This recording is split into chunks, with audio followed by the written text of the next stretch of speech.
Hello, and welcome back to another dish of Carrie's Gardening Channel. So what I want to talk to you about today is you can see on some of the celosia leaves here, especially on this one back here, it has some yellowing in the leaf. So what that's actually being caused by is these were overwatered accidentally, and celosia dislikes what they call wet feet. It likes well-drained soil, it doesn't like to be overwatered, so you do want to keep your celosia on the drier side. And you can see back there, there's some yellowing in those leaves there. So we've really cut back on the water that we've been giving these. And, we're really watching them, making sure that we water them when the soil feels drier. And it's been making a difference with them. They are starting to green back up again.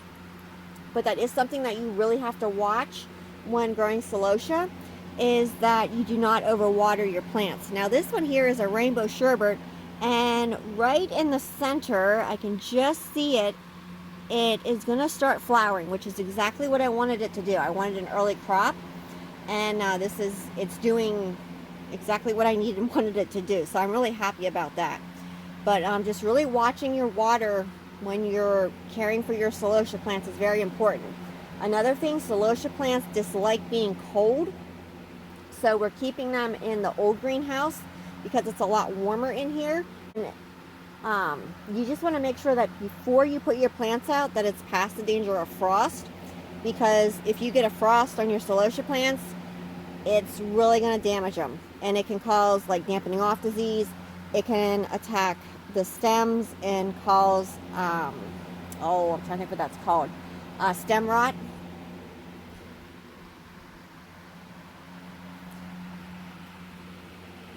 So when these start blooming, I'm going to come back and I'm going to show you what this variety looks like. It's a new variety that I'm trying out, and I'm really excited to see what it looks like. But like this one over here, you can see this one had too much water.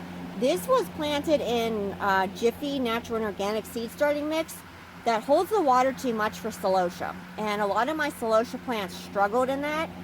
So I switched to a Burpee Natural and Organic Seed Starting Mix for my celosia, and it's doing so much better for them. They're growing faster, it dries out faster, the soil does. So that's really helping a lot with my celosia crop. So if you like my video, please like, comment, subscribe. Please don't forget to hit the little notification button. I'll try to put a new video on. Also follow me on Twitter. I'll have a link down in the description to my Twitter account. Thank you for watching, and have a nice day. Bye.